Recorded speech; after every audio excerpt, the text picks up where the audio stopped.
Alright, so here's the thing. Half the JRPGs people talk about have serious problems nobody wants to admit. Combat systems that contradict themselves, stories that pad for hours, mechanics so deep they're pointless because the game's too easy, AI so good your actual input doesn't matter, but people still love them because the other half actually works. And that's what this list is. The 20 games from the last 5 years that actually nailed something. Either the design was tight throughout or the stumble was interesting enough to talk about. Let's dig in. Number 20, Yakuza Like a Dragon. Okay, so Yakuza went turn-based. The whole series just flipped. 6 games of real-time brawling and then boom, turn-based RPG. That shouldn't work, right? But it does, and I know why. The protagonist is Ichiban, and Ichiban is obsessed with Dragon Quest. That's literally his whole character. So when he fights, he sees turn-based encounters. It's not some random gameplay they slapped on for shits and giggles, it's him. That's the genius move. The actual combat is tight, too. Party-based, turn-based, standard stuff. But here's where it gets clever. Your social activities feed directly into combat. You drink with your crew, bond through side stories, and then in fights, you need a specific ability. That person's there because you already built that relationship. Bonding is power. That integration doesn't happen in most JRPGs. Here, it's the whole thing, and the writing carries it. Characters feel real. Story beats land. You've got comedy, crime, emotional moments, all without it feeling jarring. If you wanted traditional fighting back, you're not gonna have fun with this. That's fair. But if you're open to it, this is genuinely one of the best designed JRPGs of the last 5 years. Number 19, Rune Factory Guardians of Azuma. Rune Factory has never been excellent. I'm not being mean, that's just the track record. Close calls, never quite landing it. Guardians of Azuma? Finally. Best one by far. It's an action RPG with farming, character relationships, marriage systems, all of that, and it just works. Actually clicks. You've got 4 villages, each based on seasons, and your job is basically managing them.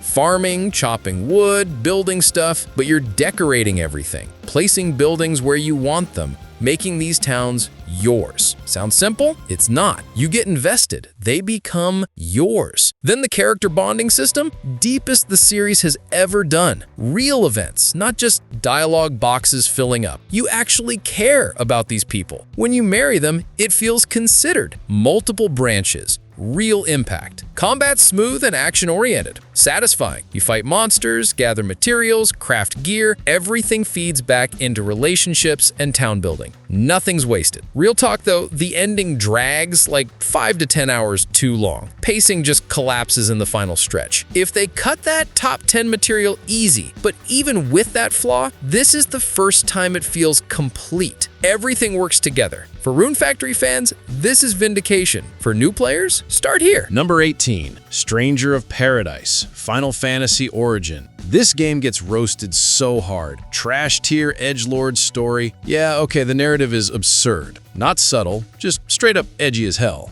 But underneath all that, the combat is actually excellent. Job mastery actually matters. Tons of jobs, each plays completely different. Warrior, mage, dragoon, paladin. You're switching mid-fight because you need a specific ability or you're weak to what's coming. That's the loop. It's real time, no turns. You're dodging, parrying, blocking, comboing. It's fast, demands input, bosses hit hard. You don't engage with the job system, you're gonna struggle. But here's the thing, your AI party is too good. Your companions are so competent, you can literally put your controller down and just run in mashing attack. They handle everything, positioning, healing, all of it. So the defensive mechanics become optional. Dodging, blocking, parrying. You can just ignore all that and face roll everything through pure aggression. That's a design flaw. The depth is there, but the game lets you completely bypass it. That said, if you intentionally build specific loadouts and don't just brute force everything, you find something genuinely fun. Combat feels responsive,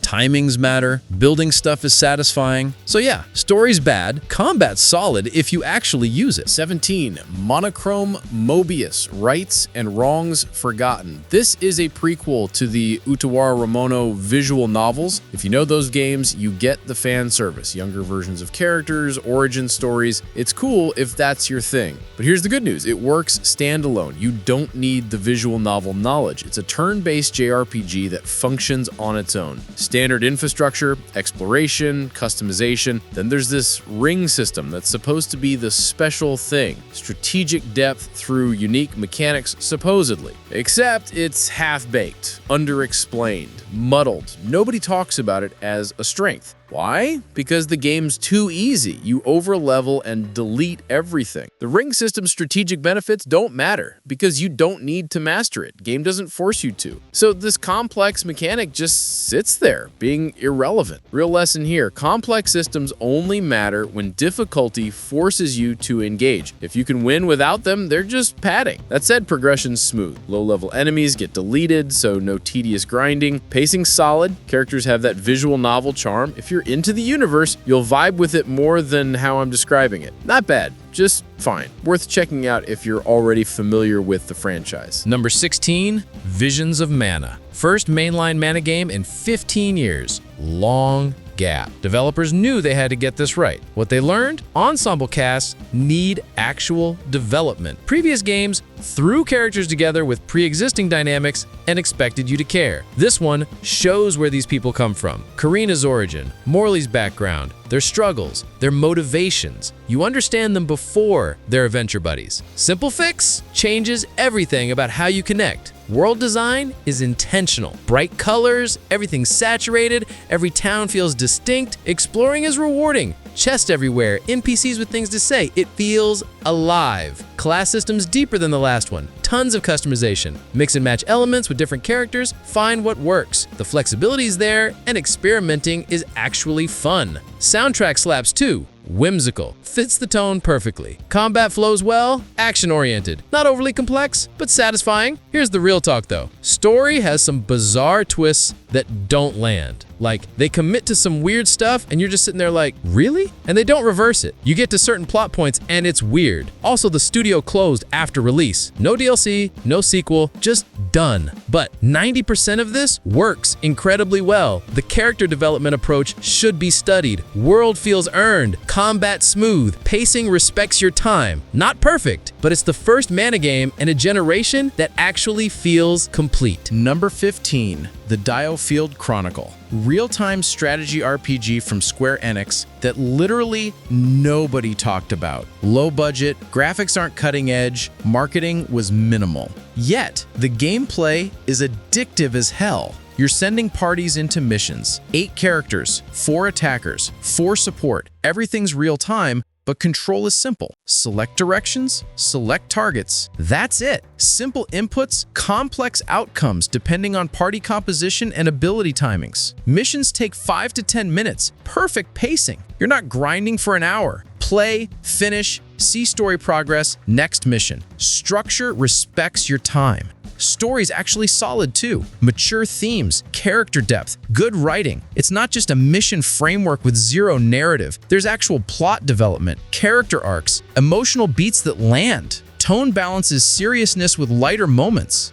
Real problem? Didn't sell well. Nobody knew it existed. Got completely buried, which sucks because if you want a strategy RPG that actually understands pacing, delivers story, and respects your time, this delivers. It exists in this weird limbo where hardcore strategy fans don't know about it and casual players skipped it because of low marketing. Criminally underrated. You want something different from typical JRPG structure? This scratches that itch. Number 14. Granblue Fantasy Relink. Look at the surface combat. Square 4 times, then triangle. That's the combo. That's it. Some people saw that and went, nope, too basic, passing. Wrong. Complexity doesn't come from button sequences. It comes from character specialization. Each character needs specific timings to play effectively. This isn't universal combos where everyone does the same thing. Zeta plays completely different from Vasaraga, who plays different from the captain. Different rhythm, different positioning needs, different ability windows. You learn each character's timing, master their specific rhythm. That's horizontal depth. And it works because every character feels genuinely distinct. Sigils matter too, equipment modifiers that aren't just stat sticks. They fundamentally change your approach. Different builds create different playstyles, not one optimal path. Multiple viable approaches. Boss fights feel incredible, flashy, epic.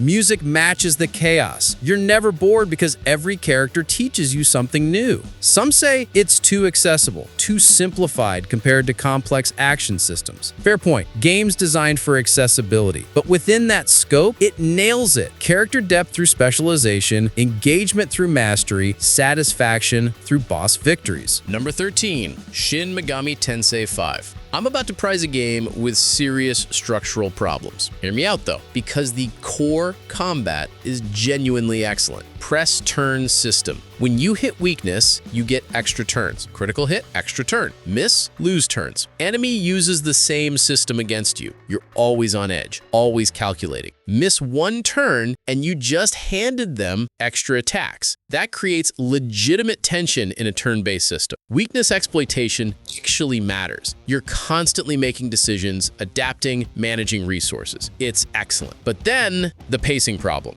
Game takes 10 hours before actual systems open up. 10 hours. That's not difficulty scaling, that's poor project management. Early game is so front-loaded with exposition and tutorials that it strangles momentum. And the QOL issues get frustrating. Summoning demons costs a fortune. Essence Fusion removes all your demon's existing skills, so you manually re-equip every single one. Reviving a demon outside combat doesn't automatically return it to your party. You do a second step to use it again. It's tedious by design. Then they sell DLC to speed up the grind. When QOL friction lines up with monetization in the store, people notice. They don't see difficulty, they see artificial barriers built to sell solutions. But if you push through, actually engage with Demon Fusion, the strategy becomes incredible. Building specific team compositions, deciding movesets, that's deep. The decision-making is legitimate. It's a flawed masterpiece. Approach it knowing the downsides and you'll find something special. Number 12,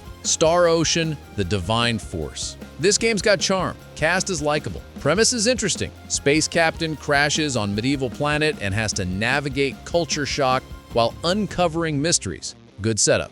DUMA flight system is legitimately cool. This drone thing lets you briefly fly, approach encounters from different angles, blindside enemies. Fresh mechanic. Should create engaging combat scenarios. Except then execution happens. The camera doesn't follow your locked-on target. You're locked onto an enemy, but camera's not tracking. You're constantly manually adjusting while inputting combat moves. It contradicts the fluidity the system needs. Then, the menus.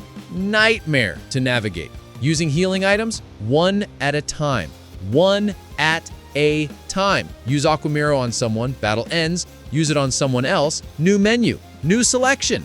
Absurd. These aren't design choices, they're oversights. Game had good ideas. Systems could work, but technical execution and basic QOL are so poorly implemented they kill it. The few strengths, charming cast, interesting setting, cool flight, get completely eclipsed by these flaws. You see what it could have been. Technical issues murdered it. So this has a serious identity crisis. The original Sakura Wars games were tactical JRPGs. Games 1 and 2 had grid-based turn combat. Then from Game 3 onward, you got ARMS. 3D arenas, units moving around with action point limits, real strategic depth. 2019, they threw all of that out. Now it's Dynasty Warriors action. Light attacks, heavy attacks, dodge roll that slows time, that's it. No upgrades, no progression, nothing. Same buttons the entire game. And it's easy. Combat's basically filler. But the real game is the dating sim, and honestly, that part works. LIPS dialogue system is solid, timed choices that matter, building affection, branching stories. That's engaging. The problem is the story's got tunnel vision. Protagonist Seijiro and heroine Sakura dominate the whole thing. You've got Hatsuho, Azami, Claris, Anastasia, but they barely get screen time. The ensemble dynamic that made the original special? Gone. Plus, the plot uses a generic tournament arc and just ends. Leave stuff hanging. So if you know it's a dating sim that occasionally has combat, you'll have fun. The character interactions are good. But if you played the originals, yeah, this is gonna feel wrong. Completely understandable. It's not bad, just completely different from what came before. Number 10, Scarlet Nexus. The entire selling point here is the combat system, and it's absolutely excellent. You've got psychokinesis. Pick up anything, small objects, trains, whatever, throw them at enemies. Stack that with borrowed abilities from your party. These incredible synergy moments just pop off. Feels incredible. Smooth, responsive, flashy without being over the top.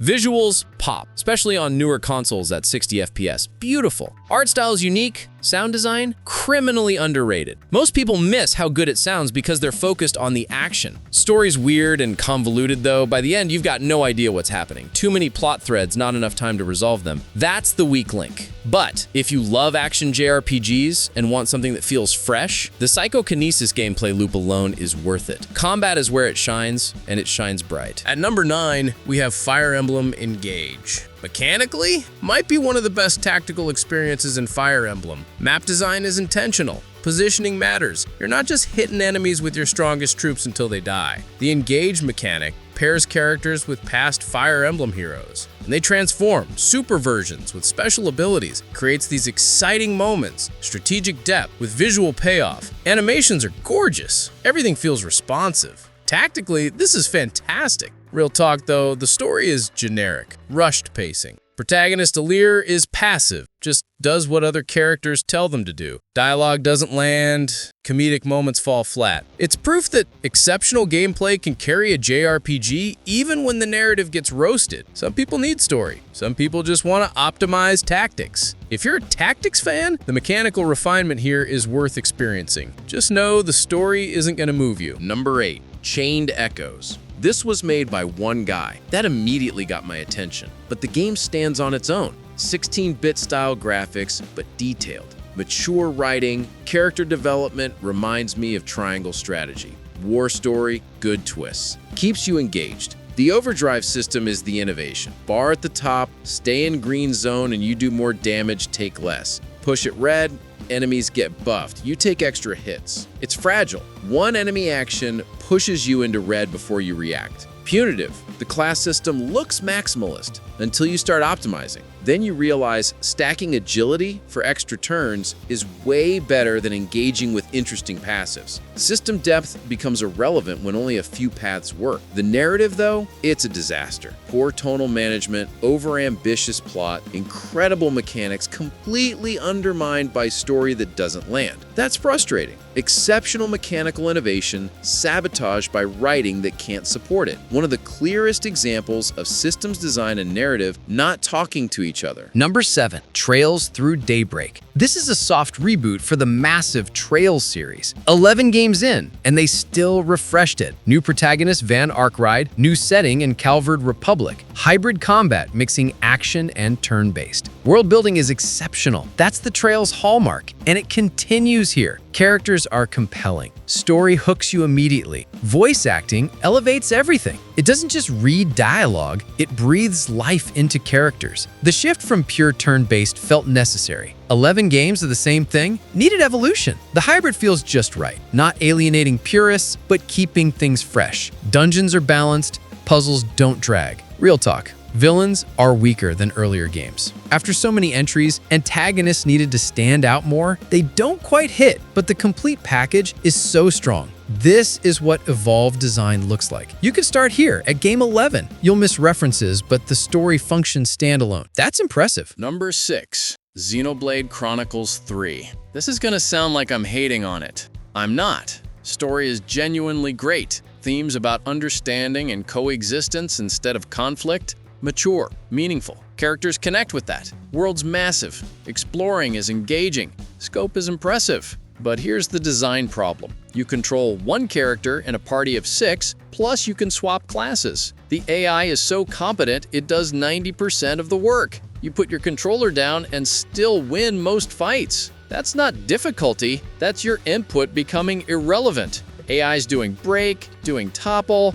executing chain attacks, you're barely contributing. It shifts you from player to spectator. If you're not actually playing, rewards for exploration, experience, skill points feel pointless. You don't need them. That's frustrating design. Expanding party size should increase complexity for the player. Instead, it decreased agency. It's a lesson. More isn't always better. Sometimes it just means less of what makes the game engaging. Story carries it though. Beams hit hard. Characters matter. But mechanical execution stumbled. You can see what they were going for, and the disconnect is painful. Number 5, Tales of Arise. Gorgeous game. Seriously, environments pop with color, character design's fantastic. You want to look at it. Cast is actually good. Didn't expect that character work. Action combat looks smooth and flashy. Animation quality is high. You're taught to string together fast combos, land quick attacks, build momentum. System encourages aggression, except critical flaw. Dodge doesn't activate until your animation ends. You're comboing, enemy winds up a huge attack, you hit dodge, animation lock. Means dodge happens late,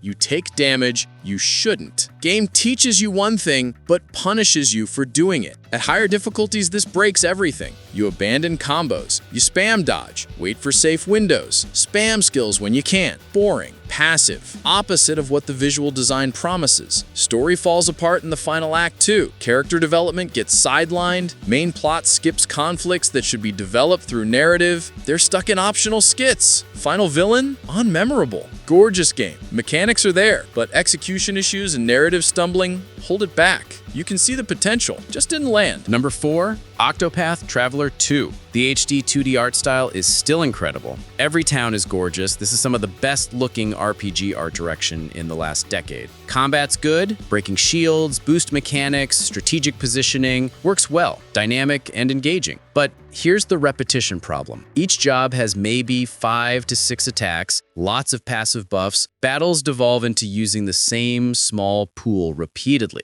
Tactical complexity, but minimal move variety. Gets samey. Stories are inconsistent too. Some brilliant, some feel half-finished. Timonis' mystery has incredible moments, then the final chapter goes generic. Hikari and Kazan have zero interaction in the endgame, despite traveling together. Bizarre missed opportunities. That said, exploration scratches an itch most modern JRPGs ignore. Freedom to move around, organic discovery, secrets everywhere. You feel like you're exploring, not following markers. That's valuable. Not perfect, but solid. Gameplay loop works, art direction's unmatchable, good enough to sit high on any modern JRPG list. It knows what it is and executes that vision well. Number 3, Persona 5 Royal. Look, Persona 5 is my favorite JRPG of all time. Not debatable for me. And Persona 5 Royal is the version that actually works. You've got 100 hours. Feels like a complete experience. Charming cast. Characters you actually care about. Social links directly impact your combat capabilities. Fusion demons. Stat boosts. Tied to relationships. It's integrated. The art direction is insane.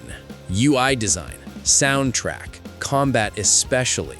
Everything has this style that shouldn't work, but absolutely does. Persona 5 set the standard for how a modern JRPG should look and feel. The social sim aspect is what hooks you though. You're managing your time, building relationships. Each confidant has their own story, their own arcs. They're developed. By the end, you care about these people. That matters. Combat's excellent. Hit an enemy weakness or get a critical, and you get another turn. That's the one more system. You're constantly thinking about weaknesses, stacking abilities, planning your approach. Persona Fusion creates depth, different builds, different strategies. It never gets stale. Real talk, Royal actually made serious calendar improvements. The original Persona 5 was tight, real tight. Morgana would force you to sleep constantly. You'd finish a dungeon and lose the rest of your day. But Royal gave you way more flexibility.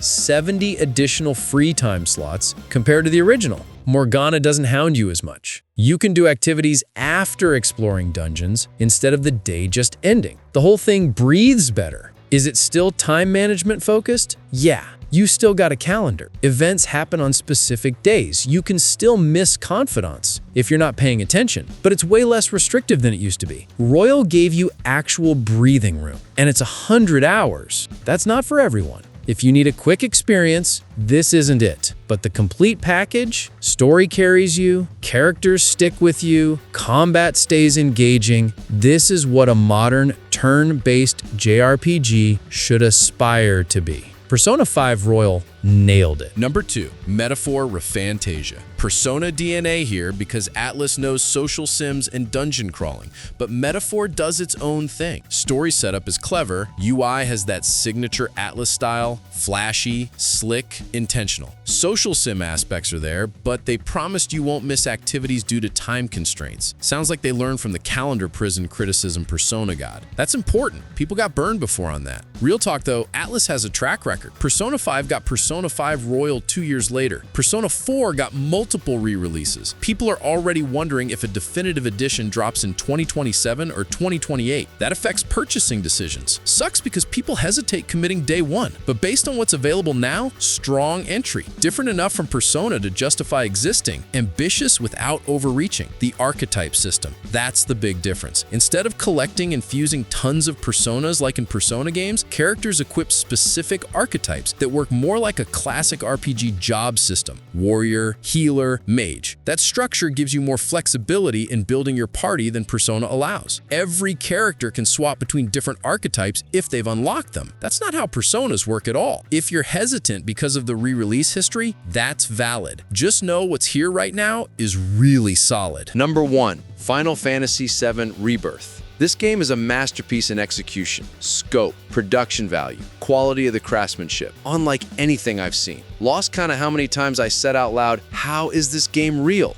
Cast feels genuinely alive. Barret, Tifa, Cloud, Aerith. Not polygonal caricatures anymore. They have passions and fears that come through in believable ways. Voice acting breathes life into characters in ways I didn't think possible. When you're just walking around seeing these people exist in this world, it hits. Exploring Midgar, seeing what's changed and what stayed the same, that's nostalgia done right. It's not just, remember this? It's expanding on it, showing you depth. Scope is massive. Every location has exploration, minigames, activities. Some thought it was overkill. I welcomed it because modern Final Fantasy needed fun side content again. Queen's Blood alone kept me entertained for hours. It's an actual game within the game. Soundtrack is incredible. Some of the best video game music I've heard. Seriously, this game moved me emotionally. Actually moved me. Games do fun. Games do exciting. Rebirth hits different. Story, characters, scope, production, it all connects. By the end, you're going through emotions. Sadness, confusion, excitement, thrill. It does absolutely everything. Real talk. Pacing frustrates some people. Core stories leaner than 70 hours suggests. They padded it with side content and open world traversal. Some feel it inflates the runtime artificially. The multiverse stuff is confusing if you don't know the original. Ending is divisive as hell. But despite those critiques, still my favorite JRPG of this decade. Complete package outweighs the stumbles. It's special. Period. I don't see anything unseating it outside of the inevitable third game in this remake trilogy. All right, that's all 20. These aren't just the biggest names or the obvious choices. These are JRPGs that either nailed what they set out to do or stumbled in interesting ways that still deserve your attention. Did your favorite make it? Disagree with the rankings? Drop it in the comments. I genuinely want to know what resonates with you. These games hit different depending on what you value. Story, mechanics, pacing, characters. That's what makes JRPGs so good right now. If you found this helpful, like and subscribe. More JRPG deep dives coming. And hey, if you disagree with me, perfect. Comment. Let me know. That's where the real discussion starts. Thanks for watching.